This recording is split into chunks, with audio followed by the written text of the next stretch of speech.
Ayan, hello po. Magandang gabi, magandang umaga, no? Nasang panig man tayo ng mundo. Ayan. Nakalimutan ko bukasan natin yung insenso. Okay po, ayan ha. Kasi, 0808 po ngayon ha. O, ayan.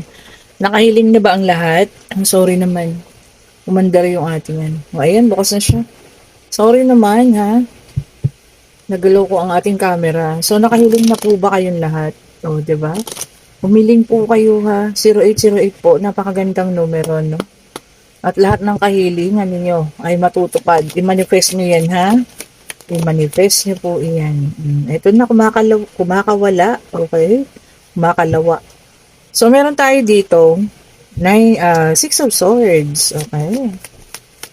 Six of Swords ang nauna. Tignan pa natin, ha? Kung ano pa. And, meron tayo dito, Eight of Pentacles. Yan pa nga natin. Kasi siya na kayo nag-iingay si Pupoy. Katatapos niya na pong kumain. Busog na busog yan. And then, meron tayo dito, the Empress. O, ayan na. Tingnan natin. Ang unang lalapag pala. Ang unang latag, ano, sa ating four spread cards. Ace of Pentacles. Okay. Ganda ha. So far, okay naman. Nurong ko lang. Tignan natin. Tignan pa natin po ha. And meron tayo dito 4 wands. At sumabay ang ating 7 of Pentacles. Okay. Meron din tayo ditong 10 of Cups. Okay po. Tignan pa nga natin.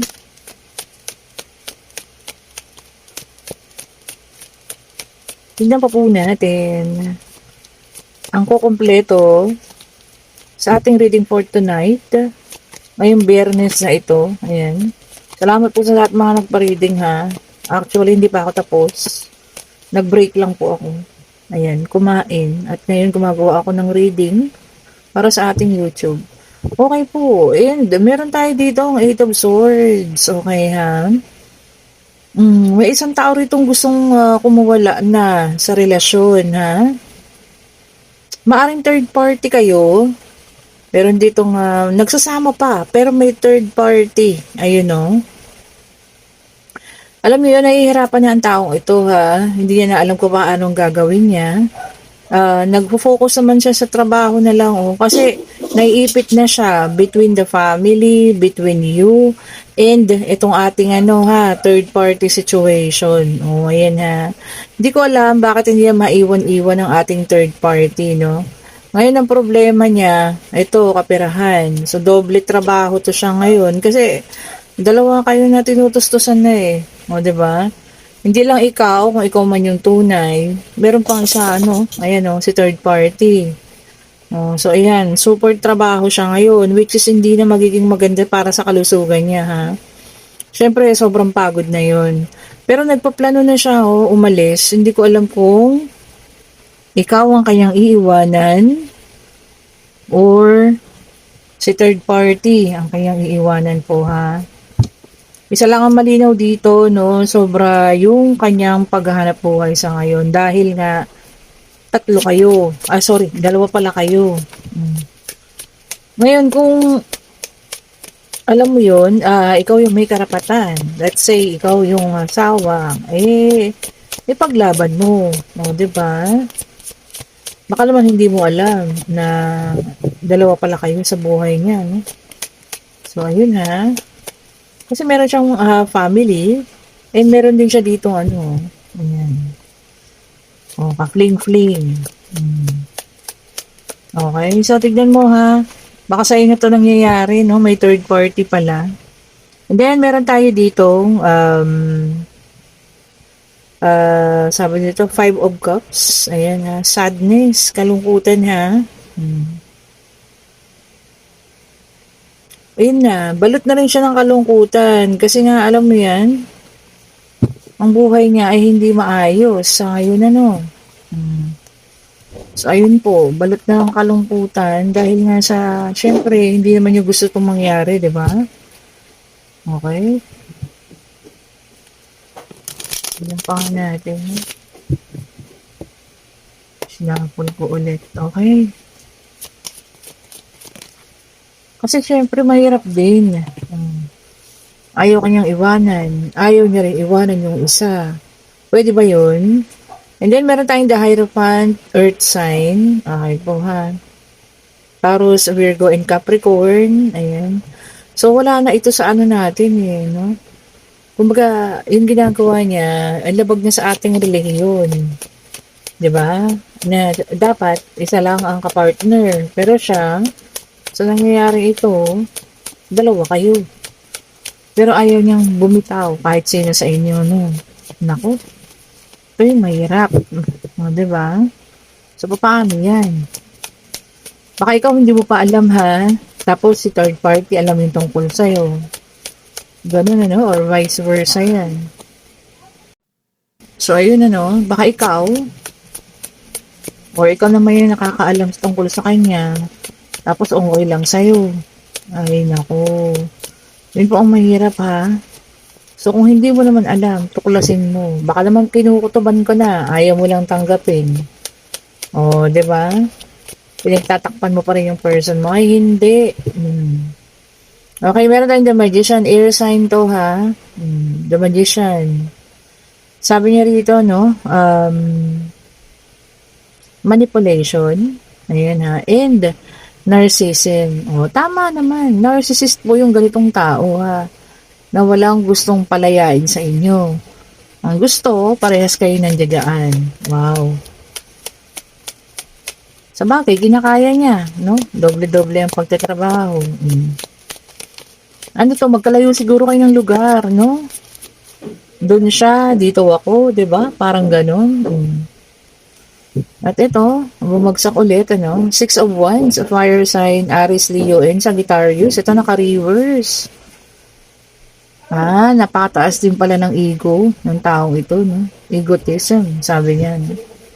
So, ayun nga, malakas ang ego ng taong ito. Ayaw niya rin. Hindi siya tumatanggap ng, alam niyo yun, na kailangang pagsabihan siya, na hindi maganda yung ginagawa mo. Hindi niya po yan matatanggap, ha. Sarili at sarili niya parang din po ang kanyang, alam niyo yan, pakikinggan. Egotism. Lakas ang ego. And then, meron tayong Queen of Pentacles na reverse Earth sign ulit, Taurus, Virgo, and Capricorn. So, meron na tayong Earth, Air, Fire. So, si Water na lang yung wala. Okay. Ito para sa iba naman, ha. Sabi niya rito, no, conflict about suspicion. O, ayan. Sa sobrang pagsususpect mo, magkakaroon na kayo ng conflict. O, bakit kaya? Okay, ha. Baka sobrang pagsususpetsa mo yan. Conflict na. Naku, yan ang mahirap po, ha? Yan ang mahirap. So, pero kasi hindi ka naman magsususpetsa, diba? Kung wala ka nakikita. At saka malakas ang kutob ba ng mga babae. O, sabagay, lalaki rin naman. Yan. Depende sa inyo. No? Malakas talaga yung kutob din. Yun. Naku. And then, Queen of Swords, air sign. Sabi niya rito, coldness o panlalamig. Yan, baka partner niyo yan, ha. Manlalamig. Ayan, ha. Baka hindi mo na ibigay ang gusto, ha. Check mo. Bakit? Or kayo, o baka naman ikaw.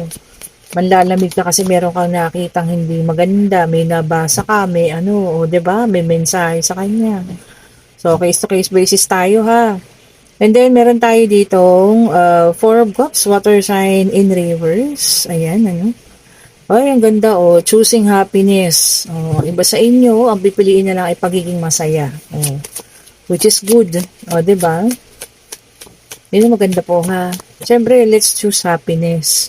Makita niyo ba yun? Tumambling pa, Okay, and then meron tayo dito, Knight of Pentacles in reverse, Earth sign ulit, So lumabas na po lahat ng zodiac sign, hindi pala siya naka-reverse. Okay, sabi niya rito 'no, slow and steady ka lang. Oh, kumbaga, um, hindi ka muna nagmamadali. Oh, 'di ba? Pinag-iisipan ng mga bagay-bagay. Oh, which is very, very good ha. Pag-isipan niyo po muna bago tayo pumasok sa isang bagay ano. Hindi niyo kailangan kung hindi niyo naman kailangan magmadali, pag-isipan po muna mabuti. Okay. And then meron tayo ditong, the Justice, air sign. The truth will set you free. Oh, ang katotohanan daw po ang magpapalaya sa iyo ha.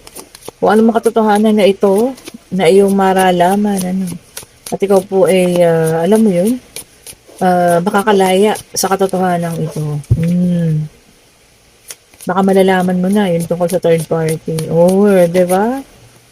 Naku, ay, yun na nga. And then, meron tayo dito, Wheel of Fortune, Fire Sign. Okay po.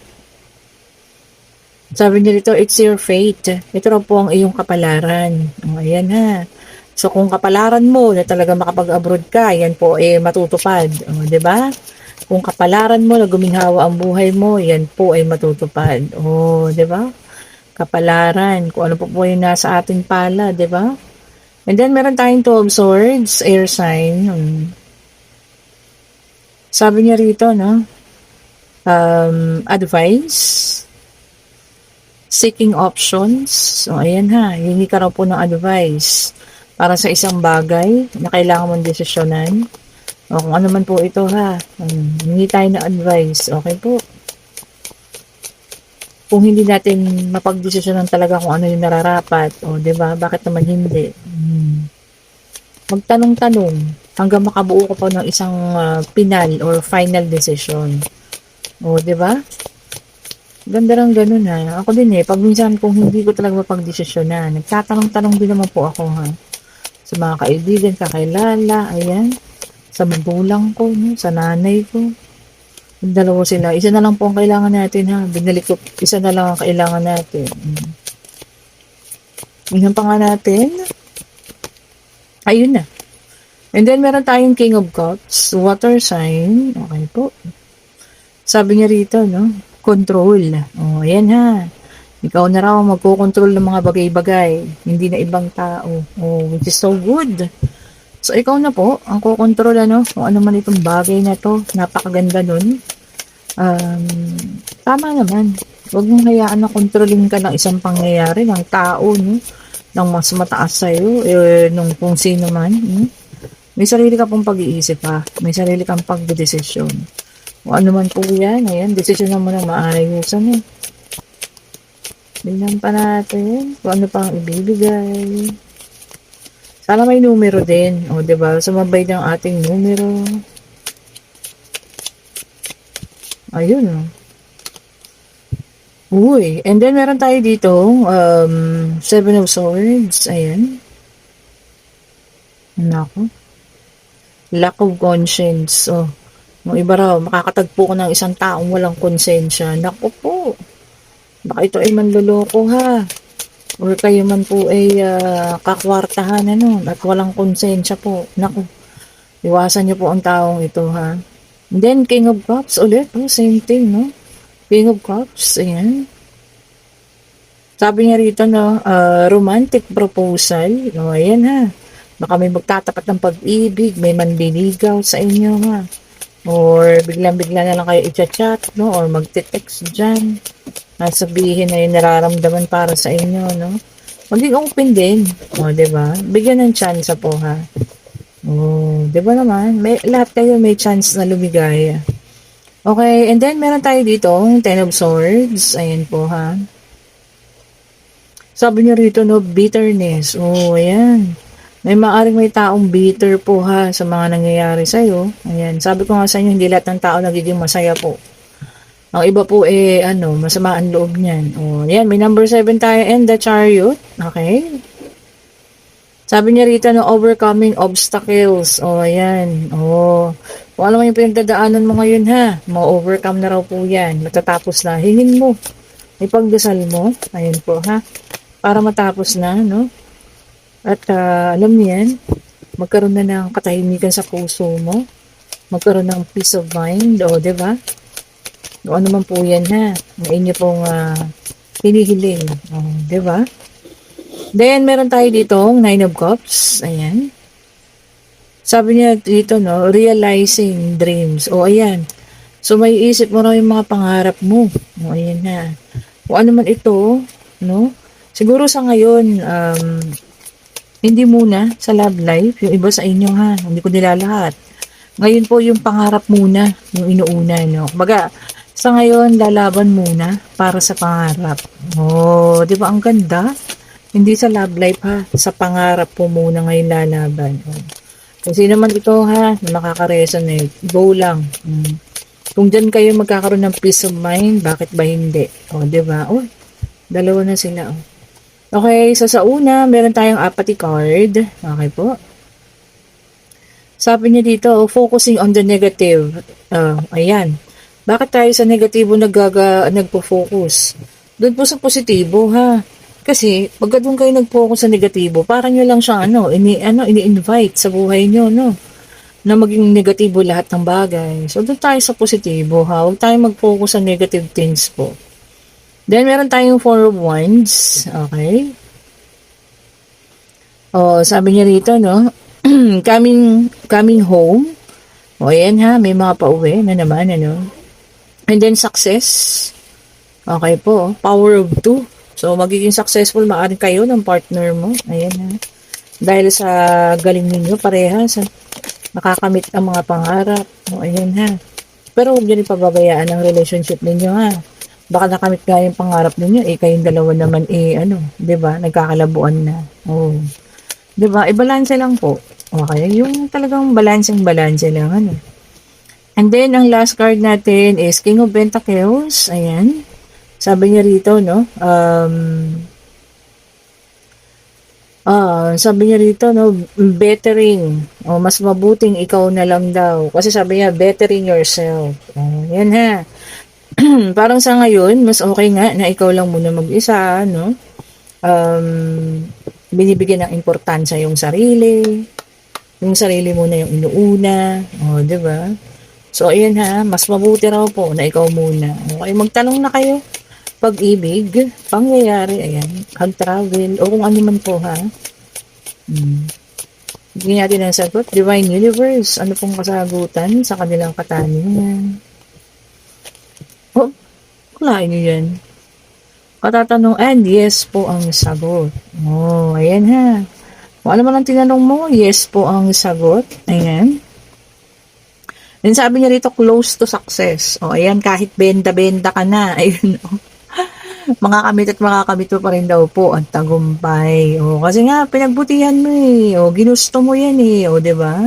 So, makukuha mo. And kung kayo nasa situational reading, na dalawa kayo sa buhay nitong taong ito, maaring ikaw ay alam mo or maaring siya, no? Or parehas na hindi ninyo alam. Siguro, kahit, ayun nga kasi kahit hirap siya, no? Sa financial, sa paghahanap buhay, parehas kayo, ayaw niya kayong bitawan eh. So, yun ang mahirap po ha. Kasi, nalalagay sa alanganin ng kanyang kalusugan, ano? At malalagay din sa alanganin yung relasyon ninyo. Diba?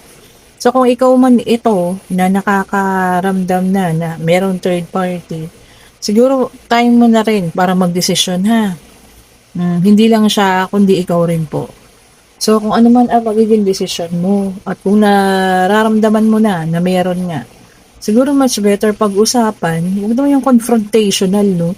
Yung, di ba, super away. Pag-usapan lang po, no? Alam kong hindi magiging casual kasi hindi naman magiging ganong kadali yun. Pero mas mabuting pag-usapan po nyo. And dun kayo magpasya po, ha?